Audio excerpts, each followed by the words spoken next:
Russia's ambassador to the U.S., Sergey Kislyak, joins us now. Mr. Ambassador, thank you for joining us. The United States is making it very clear that any diplomatic solution must include a pullback of Russian troops from Crimea. Is Russia prepared to meet that condition? Well, first of all, thank you for having me. Secondly, what kind of pullback from Crimea are talking about? We are now in the territory of Russian Federation because there are a lot of things that have happened, and one has to be very realistic about it. There was an expressed will of people living in Crimea to become a part of Russian Federation at the moment when there was an unconstitutional takeover of power with the use of force in Kiev.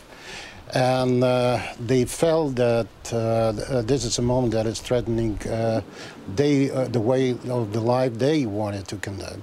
So Crimea is a part of Russian Federation, and how about Eastern Ukraine, sir? Can you state unequivocally that Russian troops will not push into Eastern Ukraine?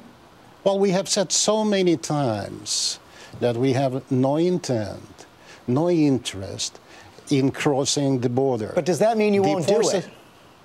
Well, we are not planning to. We have our forces conducting the exercises in the territory of Russian Federation. I would like to remind you, in the territory of Russian Federation.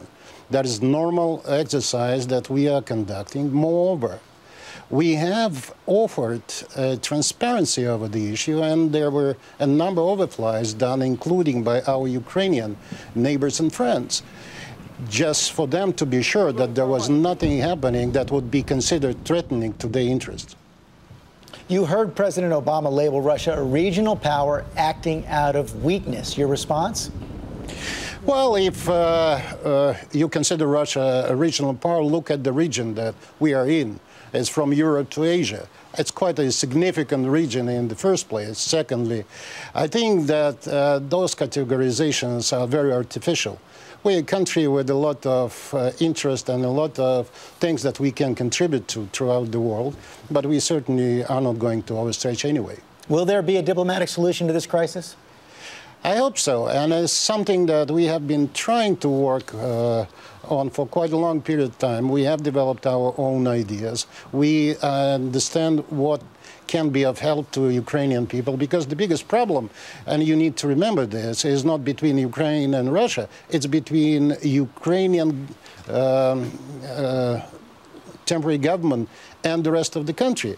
It's a country that certainly needs a revision of the constitution that would include a mechanism where the regions would be heard and the views will be taken on board.